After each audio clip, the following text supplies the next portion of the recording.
L'épistémologie de la vertu est une approche distinctive pour comprendre l'évaluation et dimension métaphysique de la cognition. Bien que le champ soit marqué par diversité et désaccord, il y a un large accord sur au moins deux principes. D'une part, les épistémologues de la vertu conviennent que la cognition est normative. Les sciences cognitives ont beaucoup à nous apprendre sur la façon dont nous percevons, rappelez-vous, raison. Renseignez-vous, et ainsi de suite, mais malheureusement, il n'y a pas de chemin facile à partir de ces précieuses idées empiriques aux conclusions sur la façon dont nous devrions cogniser, ou quoi compte comme une bonne cognition.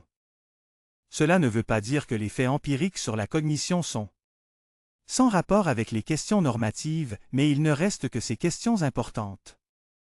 La science est dedans. En revanche, les épistémologues de la vertu conviennent que l'ultime source de la normativité épistémique, et donc l'objectif central de l'enquête épistémologique, sont des agents cognitifs et des communautés, ainsi que les pouvoirs fondamentaux, traits et habitudes qui constituent leur intellect. Cela contraste avec le courant dominant. Approche dans la philosophie analytique du XXe siècle qui se concentre sur l'individu. Croyance et inférence, au lieu des individus et de leur caractère cognitif. Trait qui promouvoir une bonne cognition ou un épanouissement intellectuel est appelé, suivant une tradition s'étendant à Aristote, intellectuel ou cognitif ou épistémique, d'où le nom vertu épistémologie. Les épistémologues de la vertu essaient de répondre aux questions philosophiques de longue date sur cognition en se concentrant sur la façon dont les pouvoirs, les habitudes et les capacités d'un agent. Disposition, pour faire court, entrer dans la conduite de l'enquête et de la formation de croyances. 1. La ressource cruciale ici est la notion d'un résultat manifestant une disposition, qui est une relation particulièrement intime entre le résultat et la disposition. Par exemple, 1. Une question philosophique importante sur la cognition est, quand est une croyance basée sur expérience perceptuelle? Un épistémologue de vertu pourrait répondre, lorsque la perception, l'expérience provoque le sujet pour former la croyance et le fait qu'il le manifeste. La disposition du sujet à faire confiance à ses sens. Une autre question, peut-être le plus. La question importante dans ce domaine est, qu'est-ce que la connaissance? Un épistémologue de vertu. Réponse, la connaissance est une vraie croyance manifestant la vertu épistémique. Un autre. La question importante est, et pourquoi la connaissance est-elle plus précieuse que la vraie croyance? Un populaire. La réponse parmi les épistémologues de la vertu est, parce que vous ne méritez pas nécessairement crédit pour avoir cru la vérité, comme cela pourrait arriver si vous deviniez heureusement la bonne réponse. À une question, en revanche, vous ne savez quelque chose que si vous méritez le crédit pour être arrivé à la vérité, à travers l'exercice de vos vertus épistémiques, ce qui rend les connaissances meilleures que la simple vraie croyance. Qu'est-ce qui compte comme une vertu épistémique? Une réponse standard est qu'un central est. La classe importante de vertu comprend la vérité conduisée du sujet, doxatique. Disposition.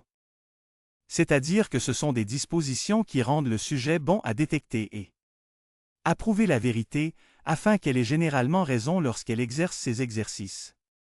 Disposition. Un autre ensemble d'importants est, d'un point de vue philosophique, mal. Les dispositions comprises concernent la tâche métacognitive de suspendre le jugement. Question. Il n'est pas évident que la qualité de ces dispositions peut être mesurée simplement en termes de réalisation de fièvre, de vraies croyances, car la suspension du jugement se produit seulement si l'on s'abstient de former une croyance. Alors, quand devrait-il suspendre le jugement? La plupart, sinon la totalité, de nos dispositions cognitives ont des bases innées, biologiques et sociales, donc. Le récit abstrait de la vertu épistémique avancé par l'épistémologue de la vertu doit être correctement complété par des idées du biologique, cognitif et social. Science. La nature et la portée des vertus épistémiques sont un domaine de potentiellement fertile travail interdisciplinaire parmi les philosophes et les scientifiques. Par exemple, une vertu. Les épistémologues, souvent appelés responsables de la vertu, acceptent une conception de la vertu épistémique que la conception minimale de la vertu. Mentionnée ci-dessus. Les responsables définissent les vertus épistémiques comme louables et raffinées. Traits de caractère avec un profil de motivation distinctif, comme la conscience et ouverture, qui souscrit. Disposition pour bien se renseigner. À travers un large éventail de circonstances. Ces traits épistémiques partagent le même profil que les traits éthiques figuraient dans la tradition aristotélicienne de l'éthique de la vertu, comme la générosité, justice et compassion. Mais un riche corpus de travail en psychologie sociale a conduit beaucoup les psychologues et les philosophes à remettre en question l'existence de ces traits. Par exemple, dans un ensemble d'expériences impliquant des séminaires au Princeton Seminary, le prédicteur le plus fort pour savoir si un séminariste s'arrêterait pour aider une personne frappée. Combien de temps le séminariste pensait qu'il devait arriver à la conférence à temps, pas comment. Compatissant qu'il était.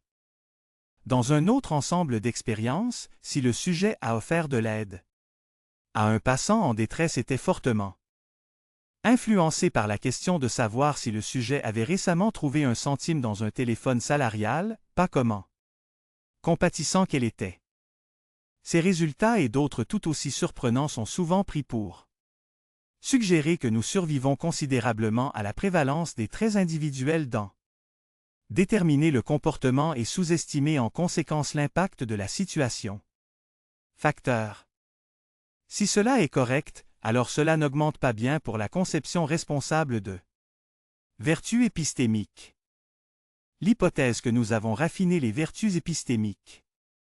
Mieux que l'hypothèse que nous avons raffiné des vertus éthiques? C'est un problème mûr pour des travaux expérimentaux supplémentaires qui auraient des conséquences philosophiques importantes. La culture des vertus épistémiques est un autre chevauchement fructueux de la zone entre la vertu, épistémologie et sciences sociales. Tout comme il ne fait aucun doute qu'un humain. La dotation biologique influence fortement son caractère cognitif, il y a aussi peu doute que sa socialisation a un effet similaire. Par exemple, considérez combien les humains comptent sur le témoignage. La consommation de témoignages avec compétence implique une batterie de compétences et présupposés.